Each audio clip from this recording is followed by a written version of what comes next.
哥哥，呢度好黑啊，好驚啊！幾時我翻屋企啊？你哋唔好再嘈啦，我哋而家係走晚㗎，唔係嚟玩㗎。我哋日頭要匿埋翻先先有得閒，你哋忍下先啦。呢度有冇樹皮啊？我食樹皮都得㗎。入過嚟啦！我哋快啲跑啦！我屈樹袋一下先。點算啊？我應該點算啊？我黃沙長跑，你快啲跳落避下先。以上係我哋展覽時演出嘅小短劇。大家好，我哋做嘅資料係長者口述歷史。第一次同老人家傾偈時，發現原來老人家好怕顧平日嘅屋企嘅年輕人未翻工就未翻學，冇咩人同佢哋傾偈，佢哋嘅故事亦都比較少人了解，所以我哋決定以口述歷史嘅方式詢問長者關於佢哋故事。經校長建議後，我哋決定做日展香港呢個主題。但係咩係口述歷史呢？原來係記錄親身經歷事件嘅人，分享佢哋嘅真實經歷同回憶。一開始我哋都唔知，所以請咗老師嚟教我哋講解咩叫口述歷史，點樣設計訪問問題。之後我哋仲同 AI 婆婆練習如何去訪問老人家，當中仲有好多笑料，例如我哋問嘅 AI 婆婆都係話聽唔到或者出現9唔搭8嘅情況，就好似我哋想同佢問問題咁。但同時都訓練咗我哋嘅耐性同細心，知道訪問老人家嘅時候，佢哋需要講慢啲，講大聲啲。我哋也學習咗關於以前香港嘅歷史，由老人院訪問白樹老人。以下係我哋當時訪問時嘅短片。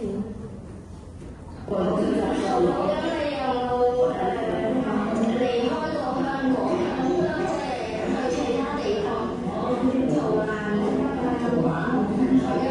其他地方逃難。譬如搭船過去其他地方。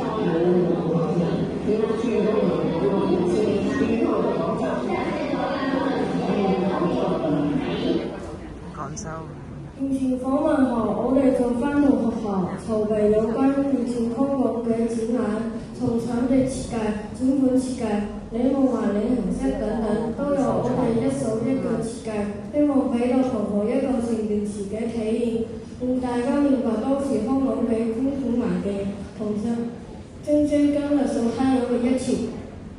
最後，我哋好感謝全德慈善基金會及唐卓文醫生提供展品俾我哋，令到展覽順利完成。展覽後，我哋訪問咗參觀嘅同學，依家去點？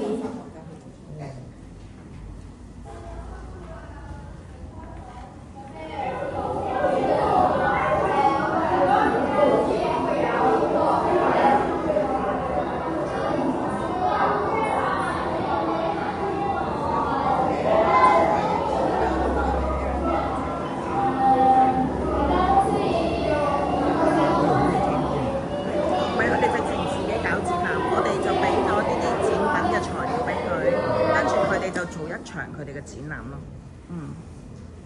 好，兩位同學你好啊！頭先我哋咧就睇咗個關於日展香港嘅展覽同埋互動遊戲啦。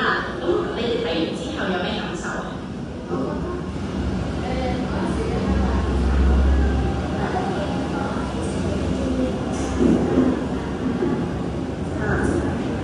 明白。咁對比起今日你哋有嘅生活啦，你覺得我哋有冇啲咩反思啊？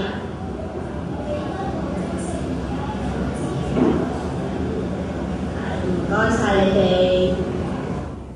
最後，希望大家多啲關心身邊嘅長者，主動了解佢哋嘅生活，將佢哋嘅故事傳落去。同時，作為新鮮人嘅我哋，每日都將新鮮事物帶返屋企同佢哋分享，令到佢哋繼續享受呢一個世界。多謝各位。